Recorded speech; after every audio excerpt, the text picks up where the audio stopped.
ایک شہر میں ایک رحم دل بادشاہ رہتا تھا، جس کی یہ عادت تھی کہ رات کو روزانہ کپڑے بدل کر شہر کی گلیوں میں پھرتا تھا۔ ایک مرتبہ ایسے ہی گلیوں میں چل رہا تھا کہ دیکھا کہ ایک مرا ہوا انسان زمین پہ پڑا ہوا ہے۔ سب لوگ اس کا تماشا دیکھ رہے ہیں، لیکن کوئی اس کے قریب نہیں جاتا۔ تو اس بادشاہ نے پوچھا جو عام کپڑے پہنے ہوئے تھا کہ اے اللہ کے بندو، یہ شخص مرا ہوا ہے، کیا تم اسے نہیں پہچانتے؟ لوگوں نے کہا پہچانتے ہیں، اس لیے تو پاس نہیں جاتے۔ یہ شرابی ہے اور زانی ہے، اس کی لاش کو ہاتھ لگانا بھی پاپ ہے۔ اس بادشاہ نے کہا گناہ اور ثواب کا حساب تو اللہ کرے گا، اٹھاؤ اس کو۔ اور اس کا گھر کسی نے دیکھا ہے؟ لوگوں نے کہا ہاں ہم نے دیکھا ہے۔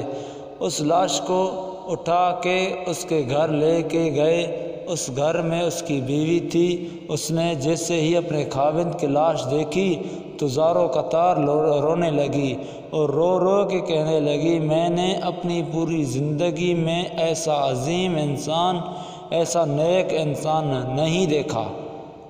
تو اس بادشاہ نے پوچھا تمہارا میاں نیک تھا؟ شہر والے کہتے ہیں کہ شرابی اور زانی تھا۔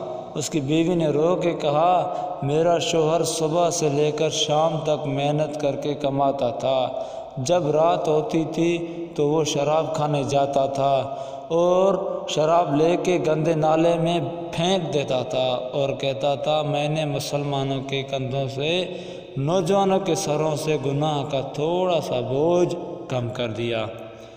اور پھر جہاں عورتیں اپنا جسم بیچتی ہیں وہاں جاتا تھا اور ایک عورت کو ایک رات کی اجرت دیتا تھا اور اس عورت کو یہ کہہ کر واپس آتا تھا کہ آج رات تم اپنا دروازہ بند کر کے رکھنا کہ تمہارے پاس کوئی انسان گناہ کے لیے نہ آئے۔ اور گھر آ کے کہتا تھا میں نے کم سے کم تھوڑا سا بوجھ گناہ کا نوجوانوں کے کندھوں سے کم کر دیا۔ میں کہتی تھی کہ آپ کی یہ نیکی کوئی نہیں دیکھ رہا، جب آپ مریں گے تو یہی دنیا والے تمہیں شرابی اور زانی کہہ کے آپ کی لاش تک نہیں اٹھائیں گے۔ لیکن میرا میاں مسکرا کے کہتا تھا مجھے اللہ پہ پورا بھروسہ ہے، دیکھنا میرا جنازہ بادشاہ اٹھائے گا اور دین کے عالم فخر سے میرا جنازہ پڑھائیں گے اور پورا شہر میرے جنازے میں شریک ہوگا۔ یہ سن کر بادشاہ رونے لگا اور فخر سے اپنے محل میں اس کا جنازہ پڑھایا اور اس کے جنازے میں بڑے بڑے علماء دین، مفکر، معتبر آ کے دعا کرنے لگے۔